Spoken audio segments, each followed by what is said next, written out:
काळानंतर जी अवस्था होती, स्वातंत्र्याच्या आधी बहिर्जी नाईक असतील, उमाजी नाईक असतील, बेडर कन्नप्पा असतील, सिंदूर लक्ष्मण असतील, अनेक 40 महापुरुष आमचे फासावर गेले।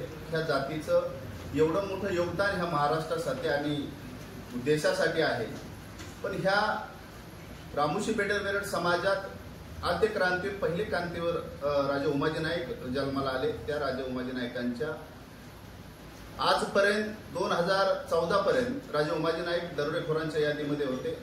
त्यांची सरकारी जयंती साजरी केली।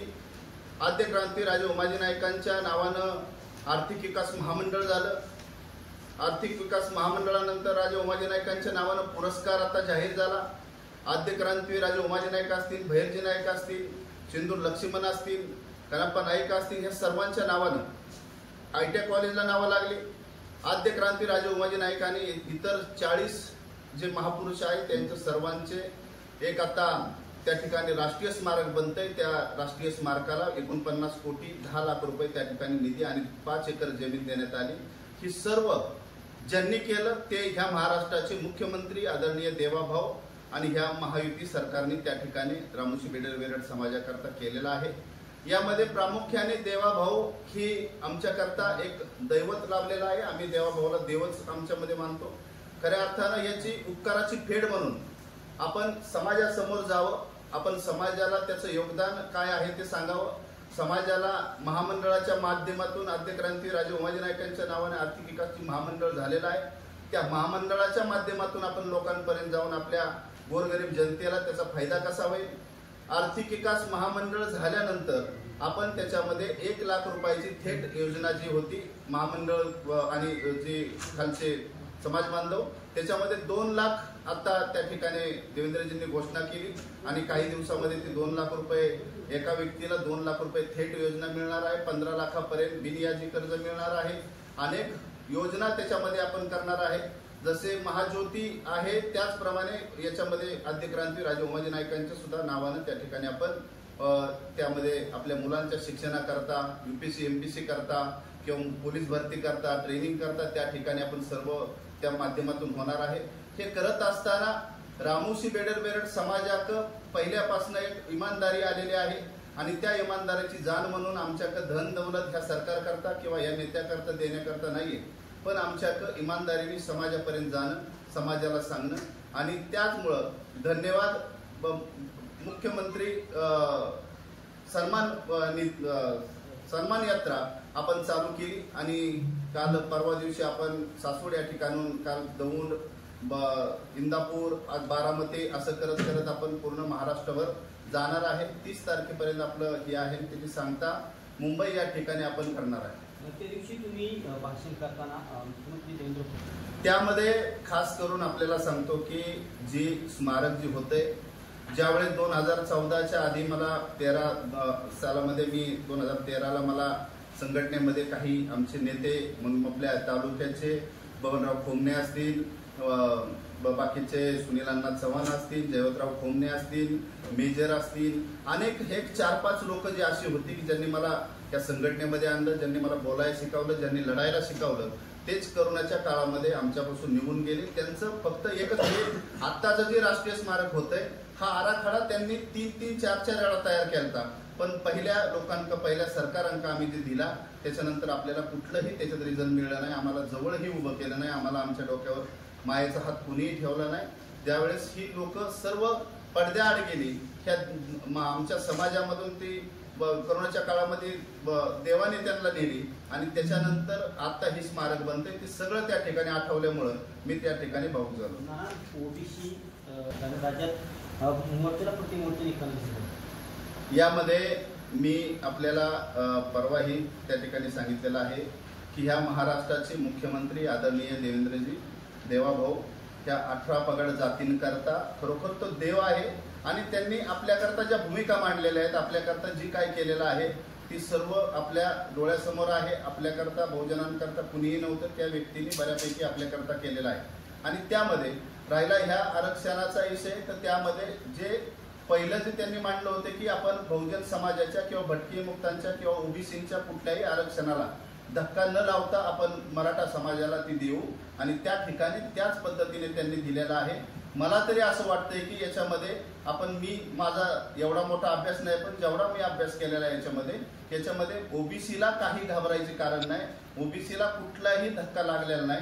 त्यामुळं माझा विश्वास व माझ्या बहुजन समाजाचा विश्वास देवेंद्रजींवरती आहे. याच्यामध्ये काही जे वरिष्ठ नेते आहेत त्यांनी त्याच्यामध्ये अनेक अभ्यास केला असं मला वाटते, पण त्याच्यामध्ये मला तरी वाटतंय की या ठिकाणी तशी भीती आपल्या मनामध्ये निर्माण व्हायला नाही पाहिजे. कारण आता इलेक्शन आलेले आहेत. सगळ्यात मोठी भीती आपल्या बहुजन समाजापैकी ओबीसी समाजाला ही आहे की आपल्याला जी काही दिवसाच्या आधी किंवा काही वर्षांच्या आधी आपल्याला जे हक्क मिळालेले आहेत, मग आपण सरपंच होतोय, त्या ठिकाणी ग्रामपंचायत सदस्य होतोय, आपण जिल्हा परिषद सदस्य होतोय, मग नगरसेवक होतोय, तो हक्क आपल्यापासून बाजूला आज जर कुंडी दाखले जर काढून घेतले तर तो हक्क आपल्याला बाजूला जाणार नाही. पण याचा अर्थ हा नाहीये की ह्याच आरक्षणाचा किंवा हेच मुद्दा पुढं आपल्या त्याच्यामुळे ज्यादा दाखले मिळू शकतात, सरसकट मिळू शकतात, म्हणून आपण अडचणीत येऊ शकतो. पहिले कुणबी दाखले पहिले पण आहेत, प्रत्येकाला त्या ठिकाणी मिळत आहेत. त्यामुळे आपल्याला कुठलंही घाबरायचं कारण नाही. आपण जो ओरिजिनल ओबीसी आहे यांच्यावरती मला खात्री आहे की देवाभाव अन्याय होऊन देणार नाही असं मला वाटतं. मुख्यमंत्री सन्मान निधी योजना जी आहे ती आता गावोगावी जाऊन नेमकं काय करते, लोकांमध्ये जनजागृती कशी करते? नाही, याच्यामध्ये मी माझ्या समाजाकरता म्हणजे खास करून रामोशी बेडर समाजाकरता ज्या ठिकाणी ज्यांनी आपल्याकरता केलेलं आहे, आपल्या ज्या महामंडळाची जी योजना आहे त्या योजना कशा आपण केल्या पाहिजेत, आपले जातीचे दाखले कसे काढले पाहिजेत, आपण कसं ही प्रकरण केलं पाहिजे, आपल्याला याच्यामध्ये मदत कुणी केलेली आहे, हे सर्व आपण त्या ठिकाणी हे करू आपण जाऊन त्या ठिकाणी आपण सांगतोय. कारण मी सांगितलं की ही जी मी करत आहे की मला वाटतं राजकारणाशी किंवा याच्याशी निगडीत नाही. माझा समाज आज एक माती खाली गाडल्या गेलता. इथून पाठीमागचे जेवढे सरकार आले त्या सर्व सरकारने आमच्यावरती अन्याय केला, आमच्या राज्यांवर अन्याय केला, आमच्या जातीवरती अन्याय केला. जे हजारो साल पहिले ही राजे होते, रामोशी बेडर समाज राजे होते, त्यांनी आज भिकारपती रामोशी जी झालेले आहेत ते पाठीमागचे सरकार त्याला कारणीभूत आहेत. त्यामुळं ज्यांनी आमच्या करता केलेलं आहे, आमची जात आमची इमानदार आहे. इमानदारी ज्यांनी आमच्या संघ इमानदारी केली त्यांच्या संघ इमानदारी आणि गद्दारांसंघ गद्दारी आमचं रूल आहे. त्यामुळं आम्ही ज्यांनी इमानदारी आमच्या संघ करून आमची कामं केलं त्यांचं आम्ही त्या ठिकाणी मांडणी करणं आणि त्यांचं नाव आमच्या समाजापर्यंत नेणं हे आमचं कर्तव्य आहे. नाना बिवडीमध्ये उमाजी नाईक यांची जयंती साजरी शासकीय झाली. त्या जयंतीला उपमुख्यमंत्री अजित पवार हजर नव्हते. तुमच्याकडून त्यांना निमंत्रण वगैरे दिलं होतं का? नाही, निमंत्रण मी स्वतः त्या ठिकाणी निमंत्रण दादांना दिलं. काही आपल्या तालुक्यातल्या मंडळींनी सुद्धा त्यांच्यापर्यंत पत्रिका पोहोचवलेल्या आहे. सर्वच हा महाराष्ट्राचा कार्यक्रम आहे. महाराष्ट्रामधून सर्व समाज बांधव येतात. मला सीएमची तारीख, दादांची तारीख आणि अनेक मंत्र्यांच्या ज्या तारखे घ्यायच्या होत्या त्याच्यामध्ये मी बिझी होतो. मी सुद्धा दादापर्यंत जाण्याकरता 5-6 दिवस आधी त्या ठिकाणी दादांना पत्रिका दिली. पण दादांना मेसेज आणि बाकीचे जेवढे दादांचे पीए आहेत त्यांना प्रत्येकी फोन केलेले आहेत, त्यांना बाकीचं माहिती दिलेली आहे. पण त्या ठिकाणी मला माहीत नाही की आता दादांच्या याच्यामध्ये ते कितपत म्हणजे त्या ठिकाणी त्यांना पत्रिका माझ्या हाताने मी दिली, पण ती आले का नाही ती मला सांगता येणार नाही. पण एक आपल्याला सांगतो की रामोशी समाजाचं जसं देवेंद्रजी वरती विश्वास आहे तसा दादांवरती सुद्धा आहे. ते जयंतीला का हजर राहत नाहीत मग? आता ही तुम्ही दादांना विचारलं पाहिजे. कारण मी माझं काम केलेलं आहे. त्या समाजामध्ये माझा समाज जो कितपत पडला होता तो समाज एका वळणावरती आणणे, एका याच्यावरती आणणं माझं काम होतं, ते मी करतोय. आपण दादांना विचारा, पण दादांना हे पण सांगा की दादा रामोशी बेडर समाज हा पहिल्यापासून तुमच्या जवळ आहे आणि इथून पुढे सुद्धा राहील. फक्त थोडा डोक्यावर हात ठेवा, सर्व व्यवस्थित होईल. एकीकडे मुख्यमंत्री सांगतायत की भाजपचा डीएनए हा ओबीसीचा आहे. मग असं असताना मराठा समाजाच्या आरक्षणासंदर्भात जो जी आर काढलाय, या जी आर मुळे ओबीसीमध्ये जे संभ्रमाचं वातावरण पसरलंय, जे भीतीचं वातावरण, यामध्ये आपण सर्वांनी पाहिलं की मुंबईमध्ये काय परिस्थिती निर्माण झाली. त्या ठिकाणी देवेंद्रजी किंवा अनेक कोणता मुख्यमंत्री असला तरी त्या ठिकाणी त्याच पद्धतीने हे झालं असतं. जो जी आर त्यांना दिलेला आहे त्याच्यामध्ये काही निजामाच्या काळामध्ये त्या ठिकाणी विदर्भ मराठवाडा जो होता त्या याच्यामध्ये येत होता. त्यामुळं काही याच्यामध्ये ती निकष त्याच्यामध्ये येतात. पण खऱ्या अर्थानं त्या जी आरचा अर्थ हा नाही की तो सरसकट आहे. जी आर जो आहे आपण वाचला असेल की ती सरसकट कुणालाही ती मिळणार नाही. सरसकट कुणालाही ती होणार नाही. याच्यामध्ये पहिलेही जे कुणबींकरता जे निकष होते तेच निकष त्याच्यामध्ये आहेत, त्यामुळे ती काय अडचण नाही.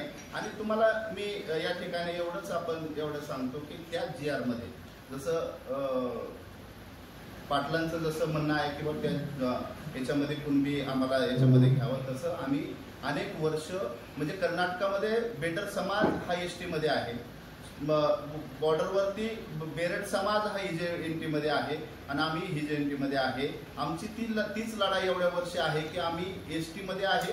आमचा जो रोटीबिटी यावर आहे किंवा बाकीचंही आहे.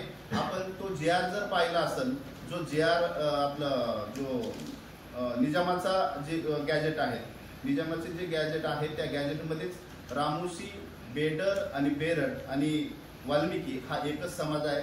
जर हा GR त्या मराठा समाजाला जर ते GR लागू झाला तर रामोशी, बेरड समाजाला सुद्धा तो GR लागू होऊ शकतो. कारण कायदा एका जातीकरता नसतो, कायदा अनेक जातीकरता असतो. त्या GR मध्ये आपण जर पाहिलं तर रामोशी, बेडर, बेरड आणि वाल्मिकी ही एकच जात आहे असं त्या ठिकाणी आहे. तेच महत्वाचं आहे की ते तसं होऊ शकत नाही. कारण ही कुणबीचे जे दाखले आहेत ते पहिले पण मिळत होते, फक्त त्याच्यामध्ये थोडंफार त्याच्यात काही त्या हैदराबाद गॅजेटमध्ये काही तरतूद आहे. पण पहिले जे दाखले मिळालेले आहेत त्याच्यात एक नुकसान सुद्धा मराठा समाजाची होऊ शकते की पहिले जे दाखले मिळालेले आहेत, पहिले जे दनादन जे दाखले काढलेले आहेत, तर याच्यामध्ये ते जर हे गॅजेट लागू झालं, हा GR खरोखरच जर त्या याला गॅजेटला जर हे झालं असेल तर 100% ती पहिल्या नोंदी सुद्धा कॅन्सल होतील. आणि आत्ताचे मी जी वाचल्याप्रमाणे जे GR मध्ये जे निकष टाकलेले आहेत ते निकष आणि पहिले जे कुणबींकरता जे निकष आहेत ते एकच आहे, त्याच्यामध्ये बदल काहीच नाही. म्हणजे आपल्याला जी भीती आहे की सरसकटा दाखले मिळतील किंवा सरसकटा त्याच्यामध्ये समाज येईल, असं होऊ शकत नाही. मला एवढंच कळतं की याच्यामध्ये त्या महाराष्ट्राचे मुख्यमंत्री जे आहेत ते ठामपणे त्याच्यावरती आहेत आणि